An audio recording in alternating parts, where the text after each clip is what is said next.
Alright. Oh, camera started. Okay. That was a weird, funky opening, but I won't cut that out, because I don't know how to cut it out. Because I'm not a very good video editor, so I like just doing these one-shot vids. What's up, guys? DoubleCrossKing here. It's been a couple days. You know, I just wanted to... I don't mind not having a couple days without a video. It makes it look like I have a life. So, yay for having a life. Sporting my school, red har, UNH. Woo! I'm going so far from my home to go to school. 25 whole minutes. Ooh, yeah! What did I want to do in this vid? Oh, first of all, Eric, Mario, everyone else who went to Dragon Gate USA and Chikara in Philadelphia. Do for you. Just for you guys. I hate you all. I bet they both sucked. I bet they were both terrible. I could tell in Honor Hammer's video that you were lying and you hated every moment of that show. Because it's not like that 8-man elimination was going to be any good at all. Especially Danielson Shingo. That crap. Oh, sounds awful. Just from looking at the matchup, it doesn't look good at all.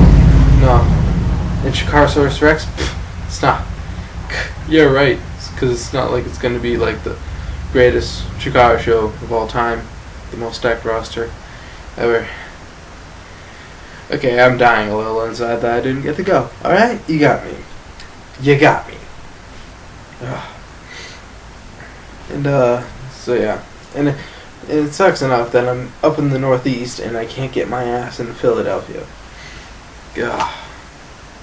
Shit. Chikara, get your ass back up to Nashua, New Hampshire. That was awesome.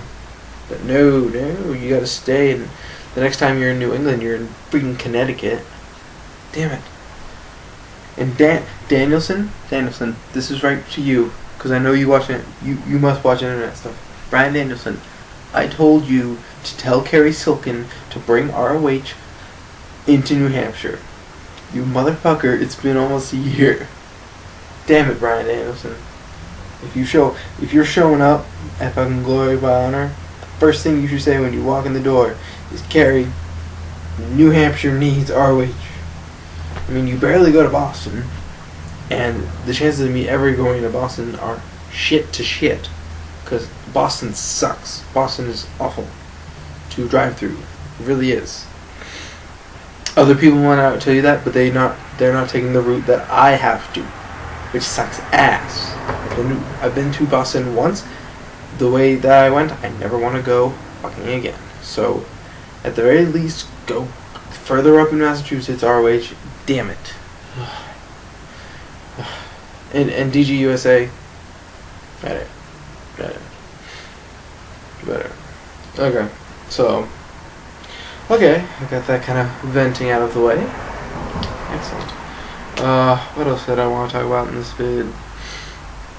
We do just some stuff from the previous week. NXT I still don't watch. I don't know why, because there are actually 3 guys on that show that I really enjoy. Much like NXT season 1, I just haven't bothered watching it because of the way. Because I mean, the guys that I liked, what did they do on NXT season 1? Nothing that interesting. They buried. Okay, that's another one. So yeah, this season I'm just not that into it. However, I've been watching Raw. Raw is watchable, and I will say it's because of the Nexus angle. Despite at first losing so much heat, it lost so much heat when they fired Bryan Danielson. Holy shit! I was so psyched. People will say that Wade Barrett was born to be the leader of the group. I was cool. I'm cool now with Wade Barrett being the leader. I was cool then with Wade Barrett being the leader. But Brian Anderson, Daniel Bryanson, Dragon American Dragon, Brian American, whatever. He needed to be there to be basically the Brian Pillman of the Nexus. To be the outspoken one. I mean, you see every week that Wade Barrett's like, the next, I can't do a British accent. And he's just like, the Nexus has a bigger purpose that you'll figure out, or whatever he's saying. And I mean, are they trying to achieve what Bryan Danielson was talking about during his NXT workshoots? Like, and if he was still there, I think that there wouldn't be such a secret. It would just be Wade Barrett would be the leader, and then they would just have Bryan Danielson talk about how management sucks and these guys are the future. And by these guys, I mean Danielson, Barrett, and Gabriel. Slater's okay. Well, I'm starting to like Slater a little more. Young's alright. Seriously, take John Cena, turn him black, Darren Young. Pretty much. Michael Tarver, whatever. David Otunga, good heel. Everything else. I just don't care for him. But yeah, Nexus makes Raw interesting. Along with, they've been putting on better TV matches, which is weird because it's Raw. It's almost becoming a better wrestling show than SmackDown. Speaking of SmackDown, wow. I was like, oh, after Edge, Jericho, R-Truth, and Morrison all got shipped to Raw, I'm just like, SmackDown can be cool. They have Christian, they have Kofi, and they have Swagger. Like, as nice as it would have been to have an Edge or Jericho or even Morrison still around. R-Truth can kind of do his thing. I believe in R-Truth a little bit. I believe he can do something wherever.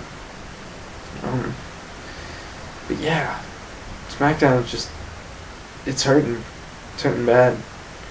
I mean, they didn't like Swagger. I'm a Swagger fan. I like what he does. His gimmick is good. Could be refined a little because it's a little bit too much of an arrogant, generic arrogant heel gimmick. But he does it well despite the lisp. He has the charisma. The aura about him that works. And yeah, but Mysterio's just been killing it for me, and I like Mysterio. I think he's one of the better, more consistent in-ring performance WWE has had the past decade. But it's like he's just not bringing the heat for me. He's not making SmackDown what to watch. You know, Punk's injured, which just kills it even more. I was hoping that with all those guys leaving, that the Punk Mysterio feud would be hot enough that could cover up for any weakness that Swagger's whatever feud they were going to put Swagger in would have. I mean, they put him up against Big Show, and I'm like, oh, okay, that's just someone to feed to Swagger while Punk and Mysterio are doing that thing. And there's the whole Undertaker storyline. Kane's cutting good promos, I'll admit that. But other than that,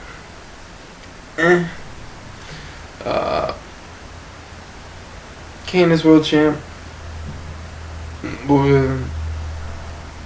I think just burped a little bit. Kane is world champ. Whatever. I like Kane. I think he's been one of, despite some of the garbage matches he's been in, but I think I've already said this, that despite some of the garbage matches he's been in past couple of years, he's a better big man worker than other people. Better him and Big Show on SmackDown than Khali and Giant Man generic 46 that WWE brings in. And TNA is I watch TNA just because of the Motor City Machine Guns Beer Money feud.